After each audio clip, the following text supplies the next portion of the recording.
Good day, my name is Blue Suit and today I'll be going over my review of the indie early access turn-based roguelite mech commander game called Mech Armada.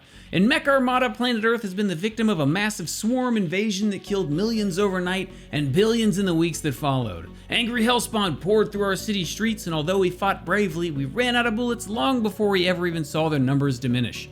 With no traceable origin and no means to defeat the demons, the remaining humans had no other choice but to hide.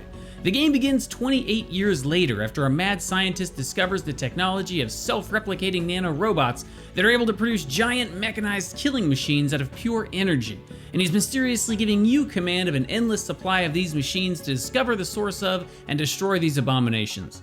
At your disposal are roughly 70 different mech parts, and while they only fall into 3 different categories of weapons, bodies, and transportation, they are all already incredibly diverse. The transportation category, for example, includes spider-like crawler legs, flying parts, wheels and tracks, or even just turret-style legs that can only hop around on the map. The body type parts that you can equip on your mech serve as the core of your build, and this is where I was most surprised to find so much variety. Some bodies will have strong passives like health regen or aura buffs, while others will have bonus weapon slots or dodge chances. Most of them are also designed to be used in certain builds, like the gambler body that makes you always roll max damage on guns that use RNG. Finally, there's the weapon slots, and while it's clear that there will be more added in during early access, there's still at least 30 different weapons to choose from, many of which aren't even offensive, like shields and debuffing weapons, or weapons that spawn little drones to assist you in battle. Some of these mech parts are significantly stronger than others, and they aren't meant to be balanced because each one comes with an energy cost. When you're building these robots, what you're actually doing is building a template that can be summoned in battle for a cost of energy equal to the sum of that machine's parts.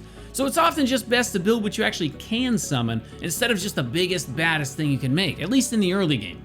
There were a few items that do actually seem overpowered, like the drones and the mines that stun enemies if they do more than half their HP and damage, but I'm really not too concerned with balance at this stage in early access, as it's all going to change as new items get released. Battles in Mech Armada begin with a row of enemies on one side of the map and your team lined up on the other, with a large progressing electric smoke cloud behind you. This smoke cloud starts off a set distance away from your team, but it will move forward 1 square each turn and kill anything that it touches.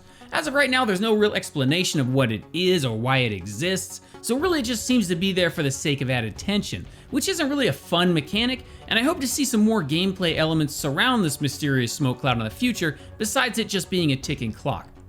On these battle arenas, you'll find various types of terrain that only certain transportation types can cross. You'll find energy nodes that, if you end your turn on, will replenish some of your energy reserves, allowing you to summon more mechs. And the last important thing are the meta energy pickups that are available on most maps. These are probably the most important to look out for, as they will allow you to purchase improvements in between runs.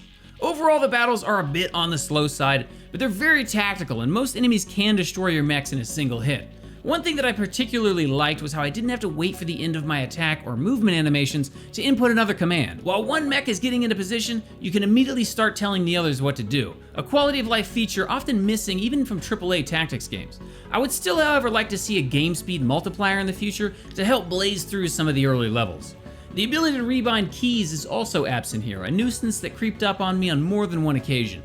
As a roguelite, Mech Armada does let players keep some progress in between runs by use of meta energy and keys. As I said, meta energy can be gained by the pickups that you'll find in the levels. These tokens can be spent to upgrade all sorts of things that mostly revolve around earning and storing more credits and energy, the things you need to unlock parts and summon mechs respectively.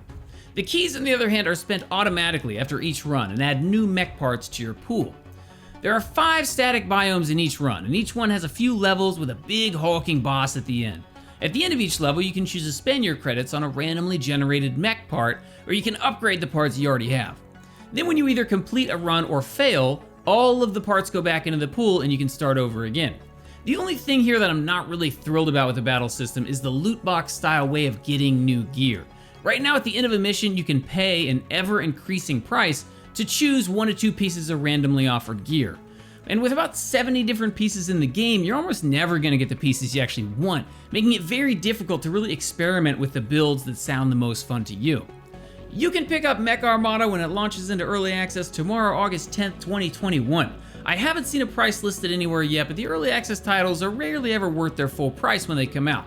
It is a somewhat one-dimensional experience right now, mostly due to the fact that the levels are the exact same structure each time, with the same bosses over and over, but the sheer volume of mech parts to experiment with, and the numerous upgrades that provide solid replayability make this a very fun and addicting experience overall. So I'm valuing Mech Armada at $13 in its current state, and I'm excited to see what the first big update looks like from solo developer Lioncode Games. I hope you enjoy this review of Mech Armada. Come see me on Twitch where you can watch our reviews in progress 5 nights a week. As always, don't forget to like, subscribe, and let me know in the comments what you thought about it. Until next time, peace!